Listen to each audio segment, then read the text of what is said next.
स्वागत है आप सभी का मेरी क्लास में। तो जैसा कि आप स्क्रीन पे देख रहे हो, आज का हमारा टॉपिक है इंडियन कॉन्स्टिट्यूशन। तो भारत के संविधान से संबंधित जो ज़रूरी जानकारी है, पहले वो देख लेते हैं। ज़रूरी जानकारी में सभी को पता है आर्टिकल 368 जो भारतीय संविधान में संशोधन के लिए बनाया गया है, उसके बारे में आज पढ़ेंगे। कुछ ज़रूरी चीज़ें, भाई इंडियन कॉन्स्टिट्यूशन में राज्य क्या है, देश क्या है, ये सारी बातें आपको समझ में आएगी।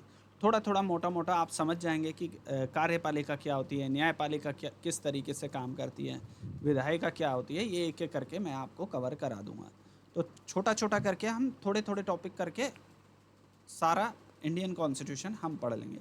तो ये इंडियन पॉलिटी का पार्ट है ना।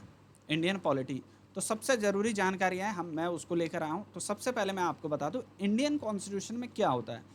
देखो, कॉन्स्टिट्यूशन हर कोई बता देता है, इंडियन कॉन्स्टिट्यूशन ये है, ऐसे है, वैसे कोई भी बता देगा। लेकिन जब बात आती है उसको समझने की, तो किसी को नहीं पता। अभी सब सब लोगों ने शोर मचा रखा है इंडियन कॉन्स्टिट्यूशन खतरे में है ना। अभी देखा हुआ चुनाव में हर कोई इस तरह की बात कर रहा है। उधर से प्रधानमंत्री मोदी जी भी कह रहे हैं नहीं, कॉन्स्टिट्यूशन को कोई खतरा नहीं है। और जो विपक्ष की पार्टियां हैं वो कह रही हैं कि कॉन्स्टिट्यूशन को खतरा है। तो एक्चुअल में कॉन्स्टिट्यूशन होता क्या है ना, वो किस तरीके से काम करता है, वो सारी चीज़ें मैं आज की क्लास में आपको बताऊंगा। देखो, सबसे पहले आपको पढ़ना होगा कॉन्स्टिट्यूशन को कितने भागों में बांटा गया है। ये क्वेश्चन आता है, आपके एग्जाम में भी आता है और नहीं भी आता है। तो इंडियन कॉन्स्टिट्यूशन ऐसी चीज़ है जो मुझे लगता है भारत के बच्चे से लेकर बूढ़े तक को पता होना चाहिए। अगर आप अपने कॉन्स्टिट्यूशन के बारे में नहीं जानते, तो मुझे लगता है इससे बुरी बात आपके जीवन में कुछ नहीं हो सकती। एक पढ़े लिखे व्यक्ति को भी इंडियन कॉन्स्टिट्यूशन के बारे में पता होना चाहिए, और एक अनपढ़ व्यक्ति को भी इंडियन कॉन्स्टिट्यूशन के बारे में पता होना चाहिए। जिस देश में हम रहते हैं, हम लोगों को चुनाव में क्यों भेजते हैं? क्यों भेजते हैं? क्योंकि उन्हीं के पास पावर होती है इंडियन कॉन्स्टिट्यूशन को चेंज करने की, यानी उसमें बदलाव करने की पावर किसके पास होती है? विधायिका के पास। तो एक एक करके हम इसको पढ़ेंगे। देखो, पूरे कॉन्स्टिट्यूशन को 22 भागों में बांटा गया है। तो कितने भाग हैं? 22 भाग हैं। यानी आप देखेंगे, देखो कॉन्स्टिट्यूशन पूरे वर्ल्ड का सबसे बड़ा इंडिया का कॉन्स्टिट्यूशन है। तो इतने बड़े कॉन्स्टिट्यूशन को समझने के लिए तो हमें इसको पार्टों में बांटने की ज़रूरत पड़ी। तो हमने इसको पार्टों में डिवाइड किया है, जैसे पार्ट 1, पार्ट 2, पार्ट 3, इस तरीके से हमने पार्ट में बांटा गया है। फिर देखो, कॉन्स्टिट्यूशन बड़ा है, तो पार्ट में बांटने के बाद जैसे भाग 1, भाग 2 ऐसे करके हमने पार्ट में बांट दिया। तो पार्ट के अंदर क्या होते हैं? चैप्टर होते हैं। जैसे आप भाग 5 देखेंगे, आप पार्ट 5 देखेंगे, पार्ट 5 है। पार्ट 5 के अंदर अलग अलग चैप्टर हैं, जैसे संसद वगैरह, ये सारे टॉपिक चैप्टर में हैं। तो कॉन्स्टिट्यूशन के अंदर सबसे पहले आते हैं भाग, भाग के अंदर आते हैं चैप्टर, चैप्टर बोला जाता है। यानी भाग के अंदर चैप्टर होते हैं, और उन चैप्टरों में आर्टिकल होते हैं। जैसे आपने देखा होगा ना, आर्टिकल 395, 396, इस तरीके से आर्टिकल में बांटा गया। आर्टिकल 1, 2, 3, 4 ऐसे आर्टिकल। देखो, उन आर्टिकल, क्योंकि हमारा पूरा क्या है, डिटेल में कॉन्स्टिट्यूशन है। हमारा कॉन्स्टिट्यूशन ऐसा नहीं है कि एक लाइन लिख दी और बाकी छोड़ दी। ये विश्व का पहला इंडियन कॉन्स्टिट्यूशन ऐसा है जिसको डिटेल में एक्सप्लेन किया गया है। डिटेल में एक्सप्लेन का मतलब, जैसे आर्टिकल के अंदर क्लोज है। जैसे आप देखेंगे आर्टिकल 19 का क्लोज 1, और उसका सब क्लोज क्या होता है? 2। यानी इसका भी क्लोज क्या होगा? 2। इस तरीके से तो आर्टिकल के अंदर आता है क्लोज, क्लोज 1। जैसे आर्टिकल हो गया आर्टिकल 19, और इसका क्लोज क्या हो गया? क्लोज 1। लेकिन क्लोज को भी सब क्लोजों में बांटा गया है। देख रहे हो ना, कितने अच्छे तरीके से इंडियन कॉन्स्टिट्यूशन को बचाया गया है, बनाया गया है। जैसे सबसे पहले आएगा भाग। सबसे पहले जैसे हेडिंग समझ लो, जैसे आप आंसर राइटिंग में हेडिंग डालते हैं, हेडिंग डालने के बाद फिर एक सब हेडिंग आती है। सब हेडिंग, यानी ये तो हो गई हेडिंग, ये तो हो गया भाग, ये हो गया आर्टिकल, ये हो गया क्लोज, ये हो गया सब क्लोज।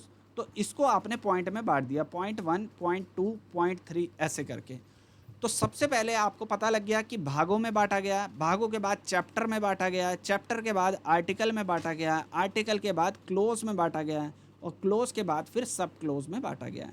तो जब भी इंडियन कॉन्स्टिट्यूशन में कुछ भी चेंज होता है, तो हम क्लोज और सब क्लोज में चेंजिंग करते हैं। ज़्यादातर आप देखेंगे किसी आर्टिकल के क्लोज या सब क्लोज में हम चेंजिंग करते हैं। जैसे आपने देखा होगा, ओबीसी को क्या बनाया गया? संवैधानिक निकाय बनाया गया। तो उसमें कॉन्स्टिट्यूशन में क्या हुआ? चेंजिंग हुआ ना। तो उसमें चेंजिंग हुआ। और ईडब्ल्यूएस, आप सभी जानते हैं ईडब्ल्यूएस जो कोटा दिया सरकार ने, तो उसने किस में परिवर्तन किया, क्लोज और सब क्लोज में परिवर्तन किया गया है। तो ये पूरा चैप्टर है जिससे आप समझ पाएंगे कि इंडियन कॉन्स्टिट्यूशन को कितने तरीकों से बांटा गया है। और उसके बाद देखो कुछ ऐसे आर्टिकल हैं जो बहुत बड़े हैं, जिनको हम इंडियन कॉन्स्टिट्यूशन में कहते हैं कि बहुत मतलब डिटेल में दिए हुए हैं, तो उसके लिए हमने अनुसूचियाँ बना दी हैं। तो हमारे देश में 12 अनुसूचियाँ हैं, यानी हमारे देश के कॉन्स्टिट्यूशन में 12 अनुसूचियाँ, अनुसूची 1 2 3 4 5 6। जैसा कि आप देखेंगे लद्दाख वाले अनुसूची में मांग रहे हैं, कह रहे हैं हमें छठी अनुसूची में हमें डाला जाए, लद्दाख वाले लोग कह रहे हैं, तो उसको लेकर प्रोटेस्ट भी चल रहा है। तो अनुसूचियाँ क्या होती है, 12 अनुसूची है। जैसे दल बदल कानून कौन सी अनुसूची में आता है, ये सारी चीज़ें आपको पता होनी चाहिए। यानी ये हमने देख लिया भाग, चैप्टर, आर्टिकल, क्लोज, सब क्लोज, और उसके बाद क्या अनुसूचियाँ हैं। तो ये पूरा का पूरा मैंने आपको बता दिया। देखो कॉन्स्टिट्यूशन पढ़ोगे तो तब ना जब आपको समझ में आएगा। तो समझने के लिए सबसे ज़रूरी है आप उसके भागों को पढ़ें कि कितने पार्ट में उसको बांटा गया है, तब जाके आपको इंडियन कॉन्स्टिट्यूशन अच्छे से समझ में आएगा। उम्मीद करता हूँ आपको अच्छे से समझ में आया होगा। अगर नहीं आया तो एक बार आप अपनी कोई भी रेफरेंस बुक निकाल लेना, उससे आपको ज़्यादा अच्छे से समझ में आएगा। अब आ जाते हैं सरकार के बारे में, यानी गवर्नमेंट। ये शायद इंग्लिश में नहीं लगाया मैंने, तो माफ़ी चाहूँगा। ये 1-2 स्लाइड हो सकता है इंग्लिश में ना हो, लेकिन मैं इंग्लिश में आपको बोल दूँगा। तो इसको 3 पार्टों में बांटा गया। देखो सरकार क्या होती है, गवर्नमेंट क्या होती है, आप सभी को पता है ना। गवर्नमेंट होती है, सरकार होती है। जैसे बोल देते हैं मोदी सरकार, मनमोहन सरकार। तो सरकार तो है, लेकिन सरकार को बांटा कैसे गया है, तो सबसे पहले सरकार को आप देखेंगे विधायिका में बांटा गया है, यानी लेजिस्लेटिव विधायिका में बांटा गया है, और उसके बाद कार्यपालिका में बांटा गया है, यानी एग्जीक्यूटिव, और फिर है न्यायपालिका, फिर आती है न्यायपालिका यानी जुडिशरी।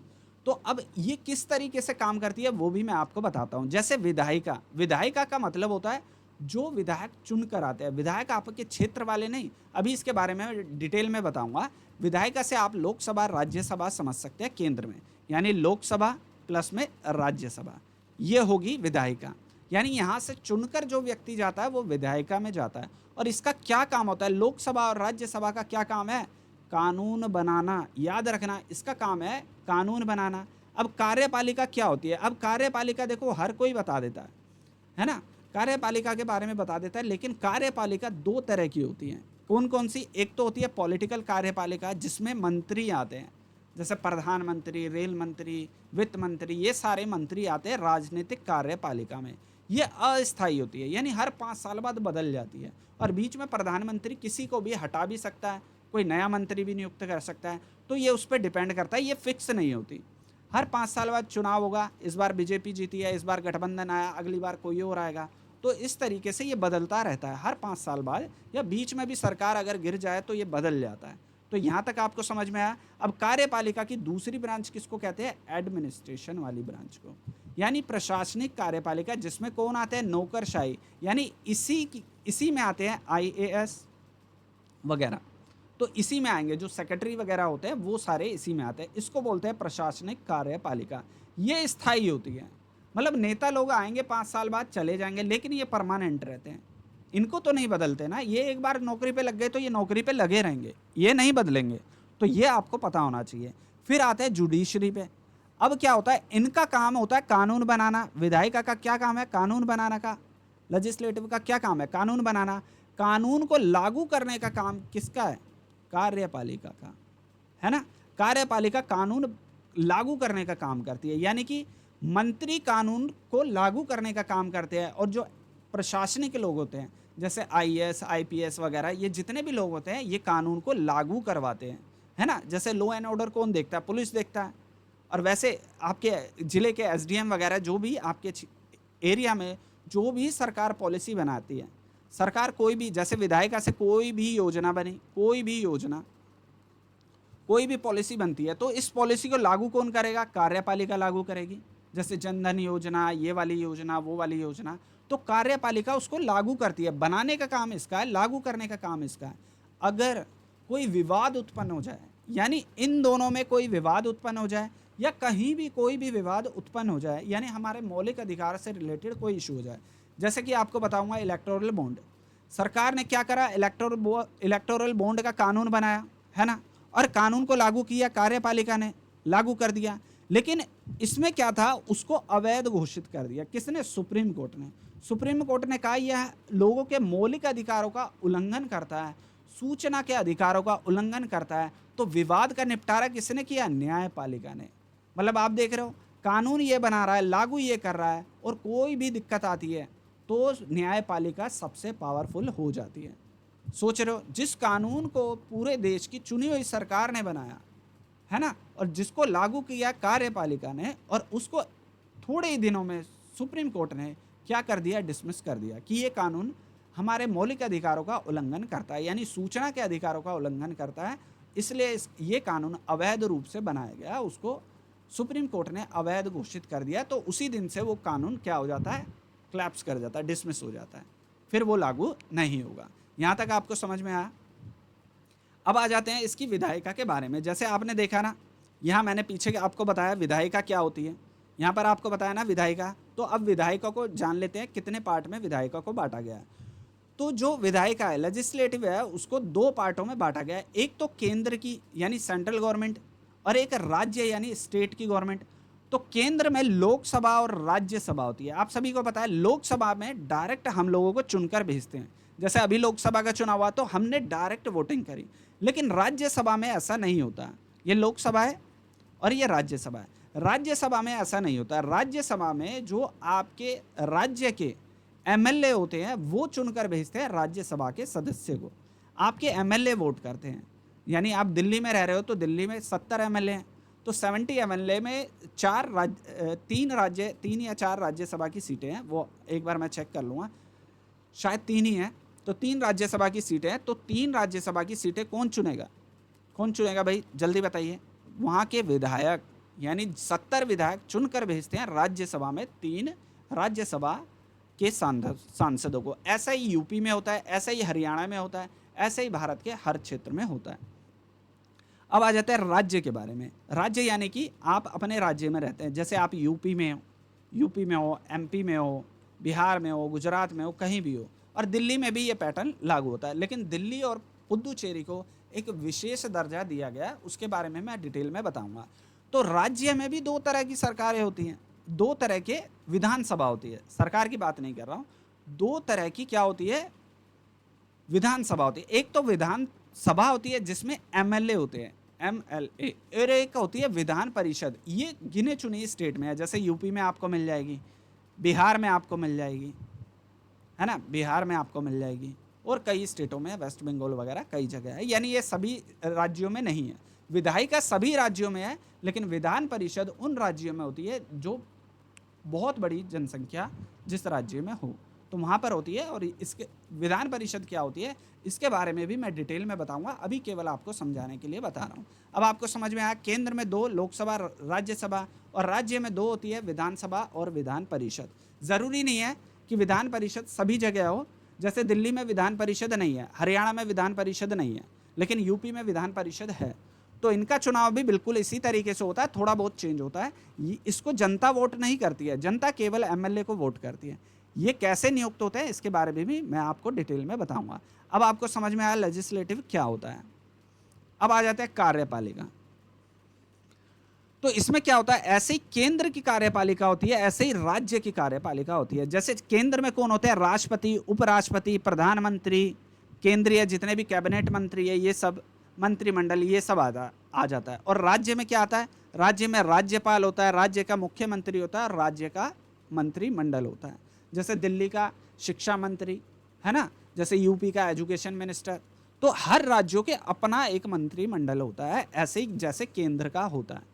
तो राज्य सरकार भी इसी तरीके से अपने क्षेत्र का क्या करते हैं, अपने एरिया का मंत्रिमंडल बनाते हैं। जैसे ये दिल्ली सरकार का कौन सा मंत्री है? कानून मंत्री है, ये राज्य मंत्री है, ये वो मंत्री है। इस तरीके से केंद्र और राज्यों में मंत्री बनाए जाते हैं। अब आ जाते हैं न्यायपालिका में। न्यायपालिका में आप सभी को पता है सबसे ऊपर क्या होता है? Supreme court.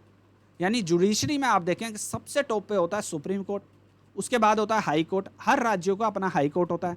कई राज्यों को मिला के, मतलब आप देखेंगे गुवाहाटी नॉर्थ ईस्ट के सारे राज्यों को कवर करता है।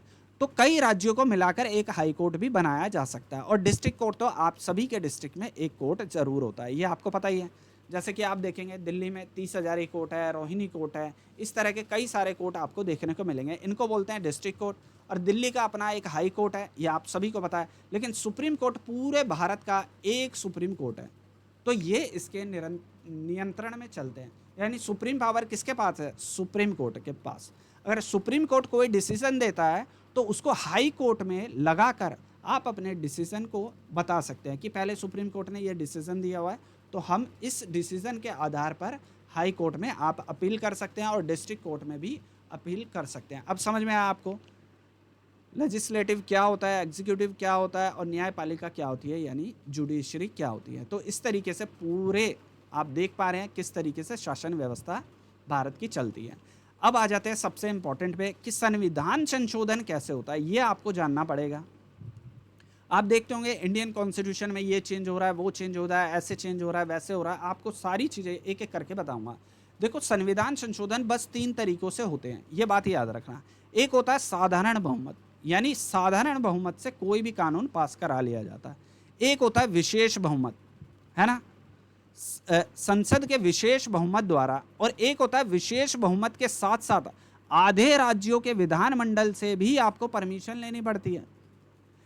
यानी विशेष बहुमत और आधे राज्यों से अधिक का समर्थन भी आपको लेना पड़ता है। अब देखो, पहले में तो साधारण बहुमत यानी कि आपको 50+ चाहिए, और इसमें क्या चाहिए, 2/3 बहुमत चाहिए होता है। और थर्ड वाले में आप देखेंगे 2/3 बहुमत के साथ साथ आधे राज्यों, यानी कि देश के जो आधे राज्य हैं कम से कम उनकी परमिशन आपको मिलनी चाहिए, तब जाके वो कानून बनता है। अब एक एक करके हम जान लेते हैं क्या है इसमें, किस तरीके से ये काम करता है।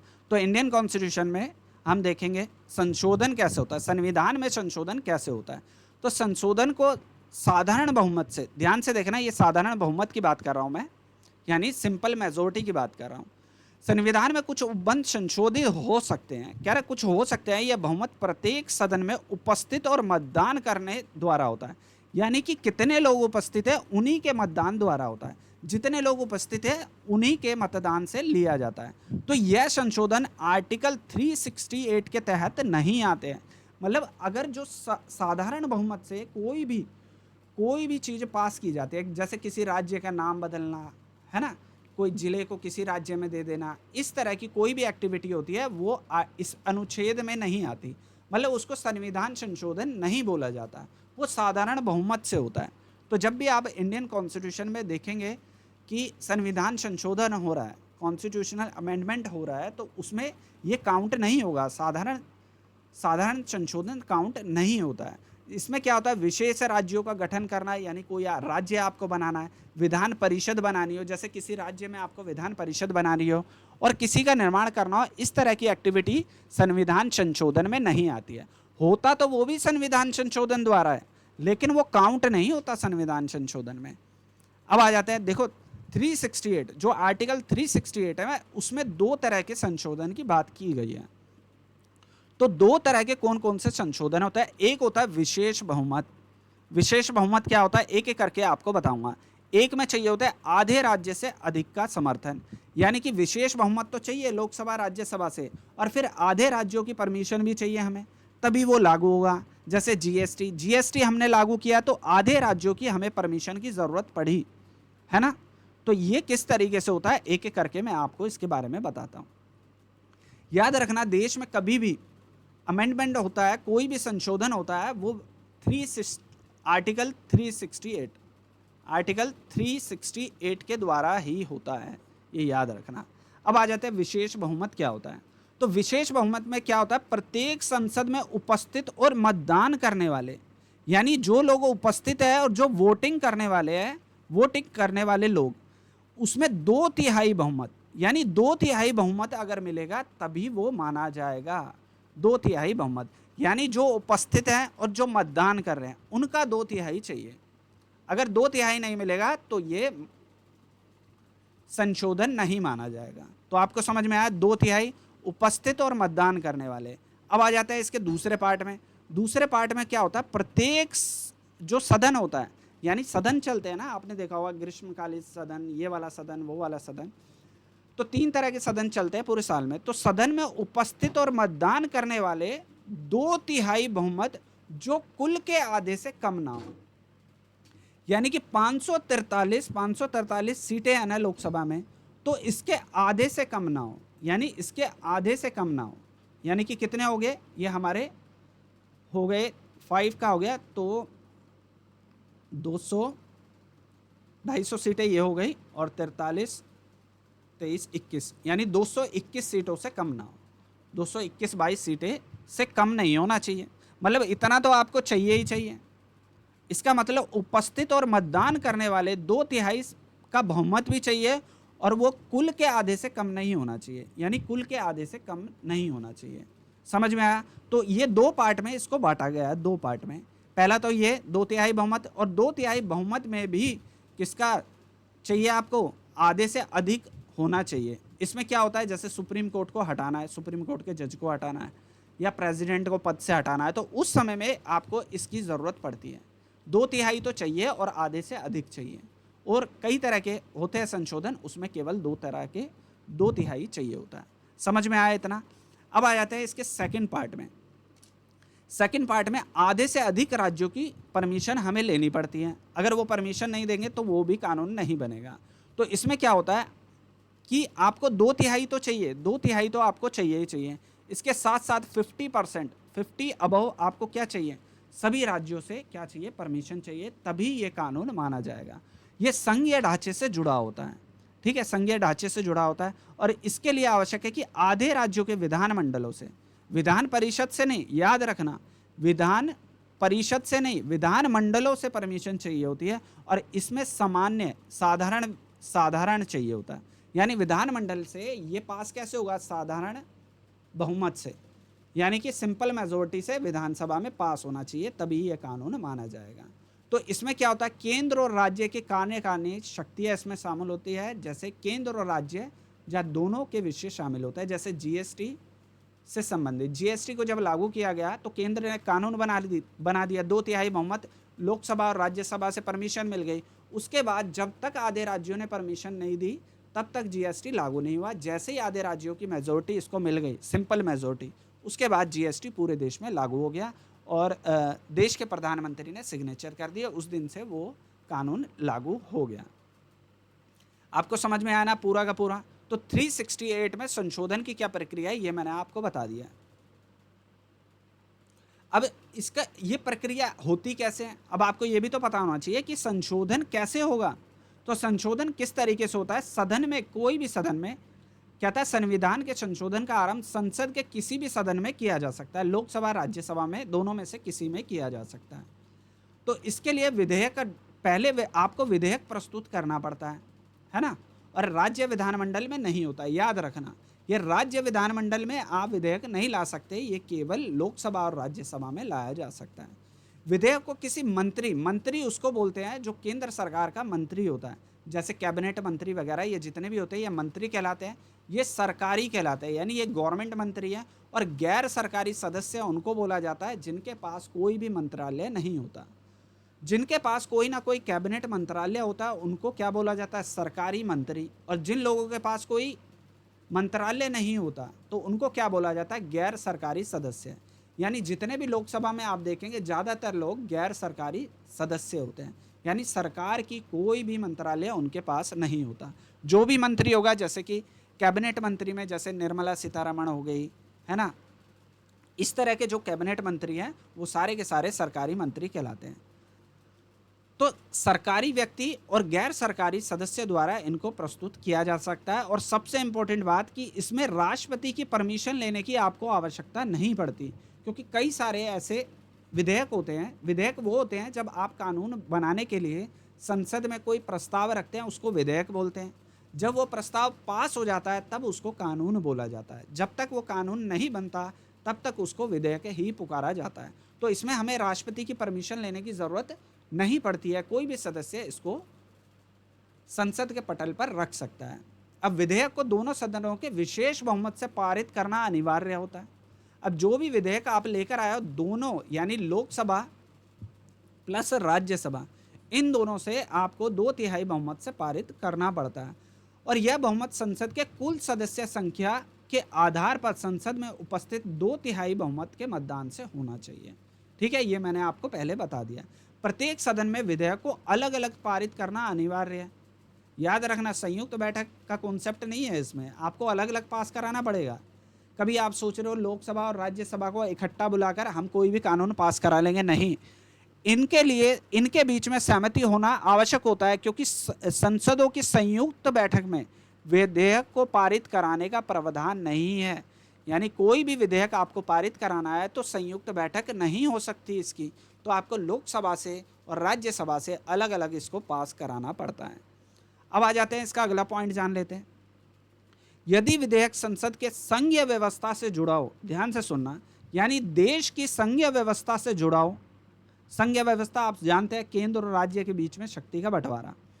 तो संघीय व्यवस्था से जुड़ा हो और संशोधन के मुद्दे हो तो आधे राज्य के विधानमंडल से आपको इसकी परमिशन लेनी होगी, जो मैं आपको बता चुका हूँ। जैसे जीएसटी को लागू करा तो हमें आधे राज्यों की परमिशन चाहिए थी। संसद के दोनों सदनों को पारित होने एवं राज्य विधानमंडल की परमिशन मिलने के बाद फिर राष्ट्रपति की सहमति के लिए भेजा जाता है। यानी कोई विधेयक अगर लोकसभा राज्यसभा से 2/3 से पास हो गया, जैसे जीएसटी पास हुआ था, उसके बाद उनको सभी राज्यों की राज्य विधानमंडल में भेजा गया, तो 50% देश की 50 से अधिक, यानी 50 से कम नहीं, 50% से अधिक राज्यों ने उसको परमिशन दे दी। उसके बाद वो राष्ट्रपति के पास जाता है, फिर राष्ट्रपति साइन करता है, उसके बाद वो लागू होता है। जब तक राष्ट्रपति साइन नहीं करेगा वो विधेयक कानून नहीं बन सकता।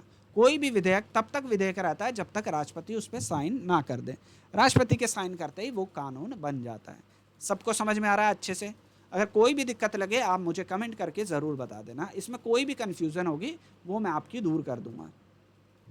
अब राष्ट्रपति विधेयक को सहमत, अब देखो राष्ट्रपति के पास कोई भी विधेयक गया है, अब राष्ट्रपति के पास पावर होती है वीटो पावर। ये वो क्या होती है आपको बताऊंगा, जब राष्ट्रपति आपको प्रेसिडेंट के बारे में पढ़ाऊंगा तब मैं आपको डिटेल में पढ़ाऊंगा कि वीटो पावर क्या होती है। अब राष्ट्रपति विधेयक को पास कर अपने पास रख सकता है, पास भी कर सकता है, संसद के पास दोबारा पुनर्विचार के लिए नहीं भेज सकता है। यानी कि उसको परमिशन देनी ही पड़ेगी, वो अपने पास रख लेगा, पॉकेट वीटो का यूज़ कर लेगा, अपने पास रख लेगा, परमिशन ही नहीं देगा, साइन ही नहीं करेगा, है ना। तो इस तरह के भी कुछ इश्यूज देखे गए हैं, तो वो मैं आपको बताऊंगा जब प्रेसिडेंट आपको पढ़ाऊंगा। अभी केवल हम इसके बारे में पढ़ रहे हैं तो इसी के बारे में मैं आपको पढ़ा रहा हूँ। राष्ट्रपति की सहमति के बाद विधेयक एक अधिनियम बन जाता है। यानी विधेयक क्या बन गया? अधिनियम बन गया, यानी कानून बन गया।